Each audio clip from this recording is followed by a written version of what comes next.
नमस्कार. आपलं स्वागत आहे आयकॉन स्टील प्रस्तुत बिल्ड आयकॉन या उपक्रमामध्ये. आज आम्ही आलो नाशिकमध्ये आणि माझ्यासोबत आहेत इंजिनियर राजेश बागुल सर. त्यांच्याबद्दल सांगायचं म्हणजे मागच्या 25-30 वर्षांचा त्यांचा या क्षेत्रातला फार प्रदीर्घ अनुभव आहे. आणि मला नेहमी असं वाटतं की एखादा इंजिनियर देश उभारणीमध्ये कशा पद्धतीनं काम करू शकतो किंवा काम करतो, तर तो गाव पातळीपासून जिल्हा पातळीपासून राज्यामध्ये जे गव्हर्नमेंटचे प्रोजेक्ट्स असतात ते सर्वसामान्यांपर्यंत जो पोहोचवण्याचं काम करतो. अगदी छोटीशी पाण्याची टाकी असेल किंवा तिथल्या काही बेसिक अम्युनिटीज असतील, तर तो एक प्रकारे देश सेवा करत असतो. देशाच्या विकासामध्ये हातभार लावत असतो. तर असेच एक माझ्यासोबत आहेत बागुल सर, की जे या प्रोजेक्टवर जास्त काम करतात. त्यामुळे त्यांचा आजपर्यंतचा अनुभव कसा होता, त्यांना आलेले या क्षेत्रातला त्यांचा एकंदर प्रवास कसा होता आणि या क्षेत्राकडे बघण्याचा त्यांचा दृष्टिकोन काय आहे, या सगळ्या संदर्भात आपण त्यांच्याशी गप्पा मारणार आहोत बिल्ड आयकॉन या प्लॅटफॉर्मवर. तर नमस्कार सर. नमस्ते. आपण गप्पांची सुरुवात अशी थोडी फ्लॅशबॅक पासून करूया. ते म्हणजे अच्छा. मला थोडं आधी विचारायचं ते म्हणजे तुमची शैक्षणिक पार्श्वभूमीबद्दल. म्हणजे तुमची शाळा कुठली होती, मग कॉलेज कुठलं होतं? आणि सगळ्यात महत्त्वाचं सिव्हिल इंजिनिअरिंग या फील्डमध्ये येण्यामागची प्रेरणा कोणाची होती? कारण 25-30 वर्षापूर्वी कदाचित थोडी कन्सेप्ट अजून डेव्हलप होत होती आणि तेव्हा कॉन्ट्रॅक्टर, मिस्त्री यांच्याच हातातनं कामं चालायची. तर तेव्हा बरोबर. तुम्ही सिव्हिल इंजिनिअरिंगमध्ये यावं हा डिसिजन कुणाच्या इन्स्पिरेशनमधनं घेतला? तर ती स्टोरी ऐकायची. बेसिकली माझं 10वी पर्यंतचं शिक्षण नंदुरबार जिल्ह्यामध्ये झालेलं आहे. अच्छा. 10वी नंतर काय करावं हं. हा एक विषय होता.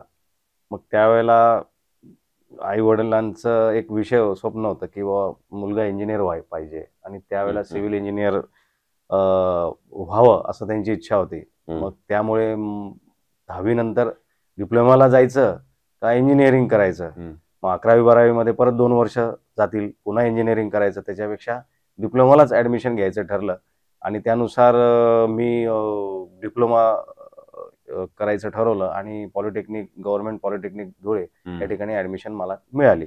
ओके.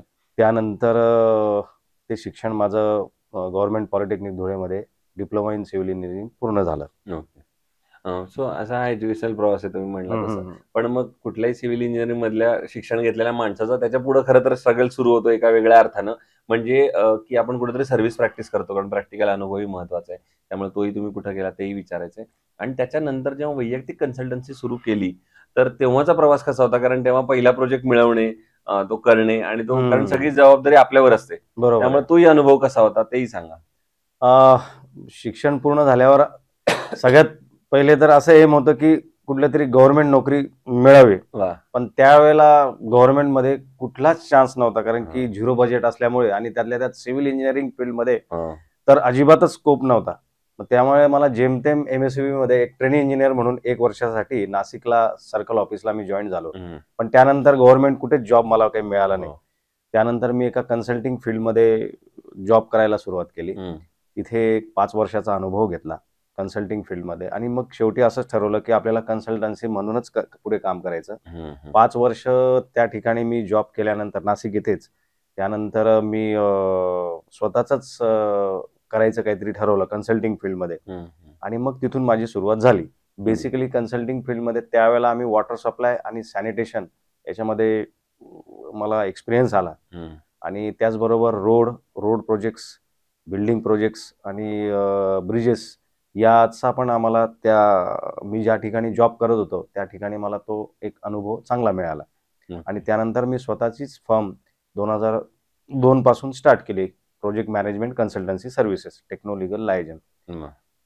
सिव्हिल इंजिनिअरिंग फील्डमध्ये लोकं म्हणतात, की काही स्कोप आहे का नाही आहे. कोण लोकं कॉम्प्युटरला जातात, मेकॅनिकलला जातात. आता बरोबर. सध्या एआयला खूप स्कोप आहे. हो, हो.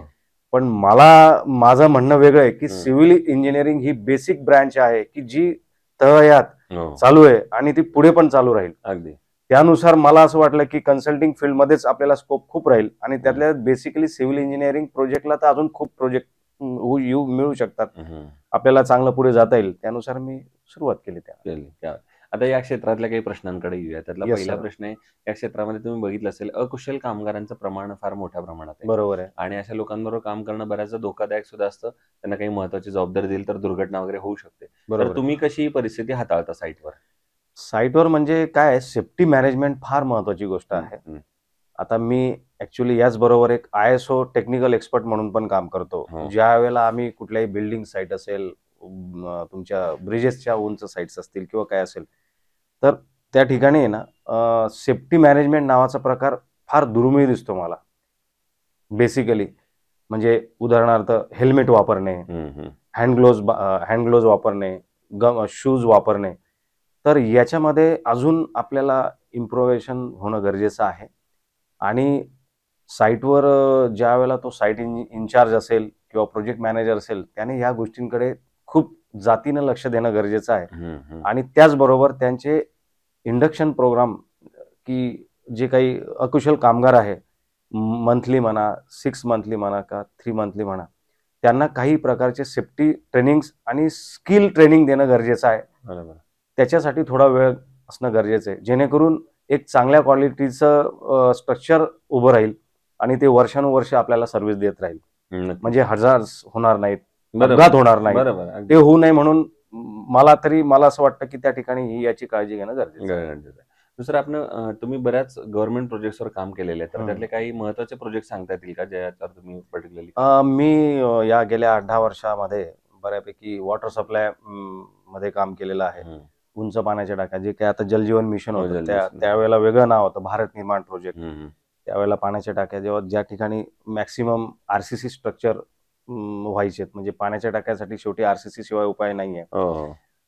तो एक आहे. त्याच्यामध्ये मी जवळपास आतापर्यंत 150 ते 200 प्रोजेक्ट कम्प्लीट केले आतापर्यंत.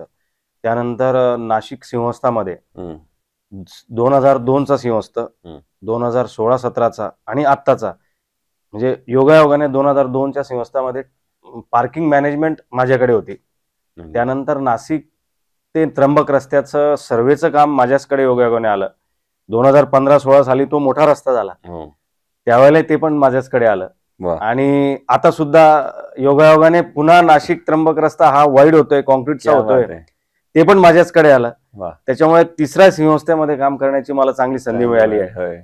म्हणजे हे प्रभू रामाची कृपाच म्हणावी नाशिक या नगरीमध्ये. आणि त्यानंतर बरेचसे प्रोजेक्ट आतापर्यंत पूर्ण झालेत माझे. त्यानंतर मी पालघर जिल्ह्यामध्ये स्वच्छ भारत मिशन, एक सेंट्रल गव्हर्नमेंटचा फार मोठा प्रोजेक्ट आहे स्वच्छता आणि याच्यामध्ये, तर त्याच्यामध्ये पण मी जवळपास 150 ते 200 विलेजेस मध्ये मी काम केलेलं आहे ऍक्च्युली. त्याचबरोबर सोशल इंजिनिअरिंग, म्हणजे लोकांच्या जवळ जाणे, गावामध्ये जाणे, तिथल्या काही समस्या असतील, कचऱ्याच्या समस्या असतील, याच्या समस्या असतील, त्याच्यात पण काम केलं. भले हे सिव्हिल, लोकांना वाटतं सिव्हिल फील्ड म्हणजे नुसते बिल्डिंग बांधणे, असं नसून त्याच्यामध्ये खूप प्रकार आहेत.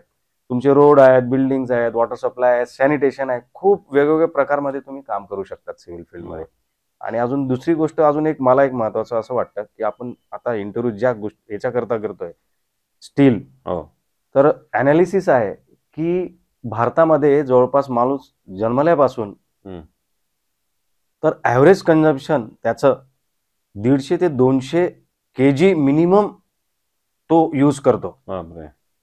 स्ट्रक्चरल स्टील म्हणा किंवा काय जे असेल ते, असं म्हणजे मी वाचलेलं आहे. आणि असं अनालिसिस पण सांगताय. Very good.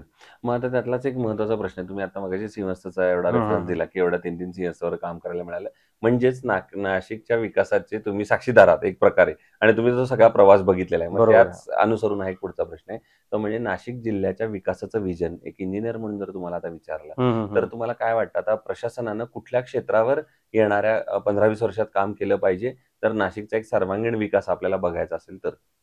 नाशिकमध्ये मी गेल्या आता 30 वर्षापासून राहतो आहे आणि 20-25 वर्षापासून मी या फील्डमध्ये काम करतो आहे.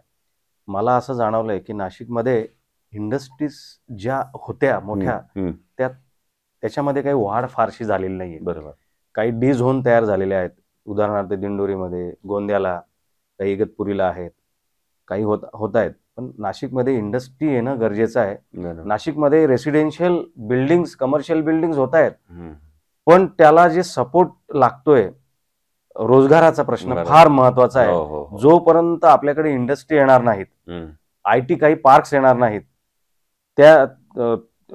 त्यामुळे त्याची काही वाढ होऊ शकत नाही असं मला वाटतं. त्याच्यामध्ये गव्हर्नमेंटने, आपल्या लोकल प्रशासनाने खूप जातीपूर्वक लक्ष घातलं पाहिजे असं मला वाटतंय. आता तुम्ही फार महत्वाचा मुद्दा मांडला, एक तर इन्फ्रास्ट्रक्चरचा त्यातला महत्वाचा किंवा इंडस्ट्रीचा आपण त्याला पर्टिक्युलरली. तर मग आता शासनानं काय पावलं उचलली पाहिजेत असं तुम्हाला वाटतं, जर चांगल्या इंडस्ट्रीज पुन्हा नाशिककडे जर आपल्याला आणायच्या असतील तर? कारण आता कॉम्पिटिशन राज्यामध्ये पण आहे आणि जिल्ह्यामध्ये पण आहे.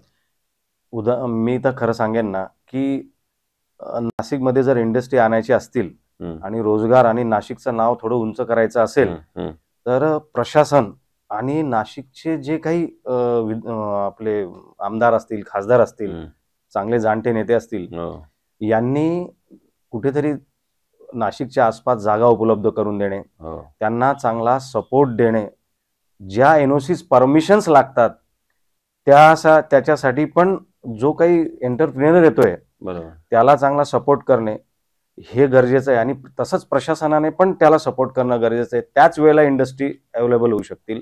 त्याचबरोबर स्टेट गव्हर्नमेंटने जे काही इंडस्ट्री देत असतील त्यांना कुठल्या प्रकारे चांगल्या सवलती देता येतील, थोडक्यात जीएसटी मध्ये असेल किंवा टॅक्सेस मध्ये असतील, त्यांना जे काही लागणाऱ्या सोयी सुविधा असतील, उदाहरणार्थ पाणी पुरवठा असेल, लँड कमीत कमी भावामध्ये मिळणे, त्यामुळेच उभं राहतील, नाही तर उभं राहणारच नाही, उपयोग होणार नाही. बरोबर आहे. दुसरा एक महत्वाचा प्रश्न म्हणजे कन्स्ट्रक्शन मध्ये तुम्ही म्हणला मगाशी सांगितलं त्याप्रमाणे स्टील हा अतिशय महत्वाचा फॅक्टर आहे आणि सिमेंट. तर मग स्टील सिलेक्ट करताना तुम्ही काय पॅरामीटर्स बघता आणि मग ठरवता की हे स्टील चांगलं आहे, हे वापरलं पाहिजे? स्टील पॅरामीटर मध्ये आपण बेसिकली काय करतो की जनरली कंपनीच्या हिशोबाने लोक जातात. आपल्याकडे भरपूर कंपनी आहेत, पण त्यामध्ये जास्तीत जास्त युटिलाइज कुठलं होतं, बरोबर, त्याच्यानंतर त्याचं स्ट्रेंथ काय आहे, त्याचं बल्किलिटी किती आहे, ह्या पण गोष्टी बघतो. आणि त्याचबरोबर बरेचसे लोक रेटचा पण त्याचा विचार करतात, कम्पॅरिझन करतात. शेवटी तो पण एक फॅक्टर आहे.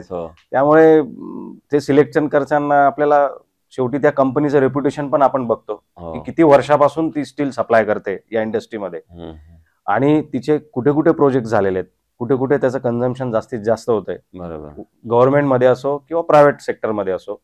तर तो एक विषय माझ्या दृष्टीने असं वाटतं की तो फॅक्टर आम्ही बघतोय. बरोबर. दुसरं आयकॉन स्टील तुम्ही यापूर्वीच्या कुठल्या प्रोजेक्टमध्ये वापरलंय का? 2 प्रोजेक्टमध्ये वापरण्यात आलंय. एक 2 ब्रिजेस होते. त्या ब्रिजेसमध्ये मी योगायोगाने कन्सल्टंट होतो, म्हणजे मी काम बघत होतो, सुपरवाइज करत होतो, त्या ठिकाणी वापरलेले आहेत. आणि काही 2-3 प्रायव्हेट प्रोजेक्ट्स होते जे रेसिडेन्शियल बिल्डिंग नाशिकमध्ये इंदिरानगर साईडला, त्या ठिकाणी ते आयकॉन स्टील वापरलेलं आहे. तर मग तुमचा आयकॉन स्टीलचा अनुभव कसा होता इन टर्म्स ऑफ त्याची service, delivery, availability, cost comparison? सगळ्यात तर पहिले ना काय होतं की कॉस्ट कंपॅरिझनचा विषय येतो. कॉस्ट कंपॅरिझन म्हणजे बऱ्यापैकी रिलायबल आहे. बरोबर. डिलिव्हरीचा वेल इन टाइम डिलिव्हरी होते, हा एक विषय महत्वाचा आहे. आणि बेसिकली त्यांचे जे काही डिस्ट्रीब्युटर्स आहेत आणि हे आहेत ते थोडं चांगल्या इंटरॅक्शन मध्ये येतात, असा माझा अनुभव आलेला. नक्कीच. आता एक खरा अवघड प्रश्न आहे, ते म्हणजे 500-600 प्रोजेक्ट केल्यानंतर आणि एवढे वर्ष काम केल्यानंतर त्यातला एकच प्रोजेक्ट जर निवडायची वेळ आली की जो तुमचा आयकॉनिक प्रोजेक्ट असेल, जो करताना तुम्हाला आनंद, समाधान जास्त वाटलं आणि तो कायम आठवणीत राहील, तर तो प्रोजेक्ट कुठला आणि त्याचं वैशिष्ट्य काय? आता तर असे खूप प्रोजेक्ट आहेत. बेसिकली मी अजून सांगायचं राहिलं की इंडिया बुल्स नावाचा 2010 साली एक प्रोजेक्ट आला होता, थर्मल पॉवर सिन्नरला. तिथे जवळपास 30 किलोमीटरच्या पाईपलाईनचं काम होतं. त्याचा सर्वे आणि सुपरविजन योगायोगाने माझ्या कंपनीकडे माझ्याकडे होतं. तो एक माझ्या दृष्टीने खूप मोठा प्रोजेक्ट होता, पण तो काही पुढे सस्टेन होऊ शकला नाही. सध्या तो एक झाला. नाशिक त्र्यंबक रस्ता 2015-16 साली सिंहस्थामध्ये पूर्ण आला. तो एक माझ्या दृष्टीने खूप एक ड्रीम प्रोजेक्ट म्हणून मी बघेन की त्यावेळेला खूप जवळपास तो 20-25 किलोमीटरचा होता. तो एक ड्रीम प्रोजेक्ट होता. त्यानंतर जलजीवन मिशन मध्ये पालघरमध्ये मी जवळपास 12 ते 15 स्कीम्स, वॉटर सप्लाय स्कीम केल्या. तिथं उंच पाण्याच्या टाक्या झाल्या, त्याचा वॉटर सप्लाय रेग्युलर सुरू झाला. बरोबर. तो एक आमच्या दृष्टीने समाधानाची गोष्ट आहे. त्याच्यानंतर मी नाशिक जिल्ह्यामध्ये लिफ्ट इरिगेशन स्कीम्स केल्या, दिंडोरी तालुक्यामध्ये जवळपास 10 ते 12. तो एक आमच्या दृष्टीने खूप म्हणजे समाधानाची बाब की लोकांना त्यांच्या शेतापर्यंत पाणी पोहोचवण्यात हे आलं. तर खूप असे प्रोजेक्ट आहेत की समाधान देऊन जातात की आपण काहीतरी केलेलं आहे. आणि त्याचबरोबर अजून तुम्हाला सांगतो मी की ठीक आहे, तो सिव्हिल इंजिनिअरिंगचा पार्ट नसला, कन्स्ट्रक्शनचा, पण प्लॅनिंगचा एक पार्ट आहे की मी गेल्या 2002 आणि 2016च्या सिंहस्थामध्ये parking management, external parking management मध्ये कन्सल्टंट होतो. आणि उत्कृष्टरित्या त्या ठिकाणी येणाऱ्या गाड्या छान पार्क होऊ शकल्या, त्याची मॅनेजमेंट होऊ शकली. तो एक माझा आयकॉनिक प्रोजेक्ट होता. म्हणू शकतो. पण मग हे एवढा जर प्रवास आहे तर त्याच्यात अडचणी पण आल्या असतील. तर बरोबर. एखादा असा प्रोजेक्ट की जो काम करताना काहीतरी अडचणी आल्या आणि त्या आव्हानावर तुम्ही कशी मात केलीत? त्याच्यावरचं सोल्युशन कसं काढलं तुम्ही? तर असा एखादा प्रसंग आठवतोय का? तसा तर थोडे छोटे-मोठे प्रसंग हां, तर पण येतच एखादा राहतात. चालेल आम्हाला पण हां. मग तो लेबरचा, टेक्नॉलॉजीचा, नैसर्गिक आपत्ती आता म्हणजे 2016 चीच गोष्ट मी करतो, की सिंहस्थ जो आहे, हो. तो ॲक्चुअली पावसाळ्यातच असतो. हो. पार्किंगमध्ये जे काही त्यांचं ग्राउंड आम्ही निवडलेलं होतं, की हं. ज्या ठिकाणी गाड्या पार्क व्हायच्या, त्या ठिकाणी त्याची सॉईल आता गव्हर्नमेंटचं काम असल्यामुळे हं. त्या ठिकाणी गाड्या सारख्या फसायच्या. हं. मग आम्ही तिकडनं त्यावेळेला आम्ही काय केलं, एक यार्ड तयार केलं, की ज्यामध्ये आम्ही मुरुम, खडी वगैरे स्टॉक करून ठेवला. जिथे-जिथे वेळेवर खूप हेवी रेनफॉल झाला त्या ठिकाणी ते खडी नंतर मुरुम असेल तो पसरवायचा आणि तो प्लेन करायचा. असं एक प्लॅनिंग होतं. ऐन वेळेला आम्ही तो एक डिसिजन घेतला. बरोबर. त्याच्यानंतर वॉटर सप्लायमध्ये एक पाण्याची टाकी होती. हं, हं. त्या ठिकाणी त्याचं फाउंडेशन ॲक्चुअली आम्ही गृहीत धरलं होतं, हार्ड स्टार्टा होता. हं, हं. पण तो सॉफ्ट स्टार्टा लागला. त्या ठिकाणी अचानक आम्हाला डिझाईनमध्ये बदल करावे लागले. हं, तिथं हं. खूप पाणी लागलं. त्याच्यामुळे ते राफ्ट फाउंडेशन करावं लागलं. त्या ठिकाणी डिवॉटरिंग जिथून जमिनीतनं खूप पाणी यायचं. तर त्यावेळेला आम्हाला वेगवेगळ्या प्रकारच्या डिफरंट आयडियाज काढाव्या लागल्यात. बरोबर. असं ते झालं. आणि आता अगदी शेवटचा प्रश्न ते म्हणजे या फील्डमध्ये आता जे नवीन तरुण इंजिनिअर्स येत आहेत, त्यांना तुम्ही काय सल्ला द्याल या क्षेत्रात येण्यापूर्वी किंवा तुमच्यासारखे यशस्वी होण्यासाठी? थ्री इडियट मधला एक डायलॉग आहे ना, हो. बेटा हो. काबिल बनो. राहिलो ना. बरोबर. एज्युकेशन हां, तर तसं आहे. मग तसंच मी म्हणेन, की हो. काय होतं, की आजकालची मुलं इंजिनिअर होत आहेत, हं. पास आउट होत आहेत, जॉब मागायला जातात हं. आणि शिकायची इच्छा नाहीये त्यांना. हं, हं. त्यांना मला पगार किती मिळेल? हाच पहिला प्रश्न असतो त्यांचा. सर मला पगार किती द्याल? हं. माझ्याकडे पण बरेचसे इंजिनिअर्स येतात. हां. त्याला म्हटलं तुला येतं किती? तर मला असं म्हणणं आहे, की आम्ही सुद्धा सुरुवात केलेली आहे. पण आम्ही शिकायच्या हिशोबाने, की आपल्याला काहीतरी शिकायला मिळेल, या हिशोबाने आम्ही जॉब केला. बरोबर. त्यानंतर हळू-हळू तुमच्याकडे आयडियाज डेव्हलप झाला. तुमचा अनुभव वाढत गेला. तुमचा जर अनुभव आणि तुमच्यामध्ये जर काबिलियत असेल, तुम्हाला चांगला पगार मिळणारच आहे. नक्कीच. पण तुम्हाला शिकण्याची ही जी उमेद आहे ना, ही शेवटपर्यंत ठेवली पाहिजे. सिव्हिल इंजिनिअरिंग फील्ड हे डोळे मिटून नाही, डोळे बघून बघण्याची आहे. तुम्ही केव्हाही रस्त्याने जेव्हा याला जातात, फिरायला जातात, कुठेही जातात, हं, हं. तर 4 ठिकाणी थोडंसं बघितलं पाहिजे. वाह! तुमचे डोळे उघडे ठेवले पाहिजे. तुम्हाला हं. खूप शिकायला मिळतं, क्या असं माझं म्हणणं आहे. नक्कीच. सो हे होते इंजिनिअर राजेश बागुल सर आणि त्यांनी सांगितलं त्याप्रमाणे एक सिव्हिल इंजिनिअर म्हणून तुमची फार महत्त्वाची जबाबदारी आहे, की तुम्ही हा अभ्यास करताना जगात इतकी सारे स्ट्रक्चर्स असतात. म्हणजे तुम्ही एखाद्या रस्त्याने जरी गेलात तरी हजारो स्ट्रक्चर तुम्हाला बघायला मिळतात. त्या सगळ्यांचा अभ्यास करा आणि नवनवीन गोष्टी आत्मसात करण्याचा प्रयत्न करा. कारण हे फील्ड रोज बदलतंय. यातलं तंत्रज्ञान बदलतंय आणि या तंत्रज्ञानाबरोबर जर तुम्हाला चालायचं असेल, तर तुम्हाला या सगळ्या गोष्टी अपडेटेड आल्या पाहिजेत. तर पुन्हा एकदा आपले मनापासून आभार, की तुम्ही आलात आणि भविष्यात सुद्धा असेच उत्तमोत्तम आयकॉनिक प्रोजेक्ट आपल्या हातून घडावेत. आणि सगळ्यात महत्त्वाचं म्हणजे जे सर्वसामान्यांपर्यंत योजना पोहोचवण्याचं काम म्हणजे गव्हर्नमेंटच्या माध्यमातून आपण जे करताय, तर ती पर्यायाने देश सेवा आपली अशीच चालू राहावी. आता जो CSM मेळावा होतोय, त्याच्यात सुद्धा असंच तुमचं महत्त्वाचं कॉन्ट्रिब्युशन ठरो. याच आयकॉन स्टीलतर्फे मनःपूर्वक शुभेच्छा. धन्यवाद thank sir. Thank you. Thank you so much.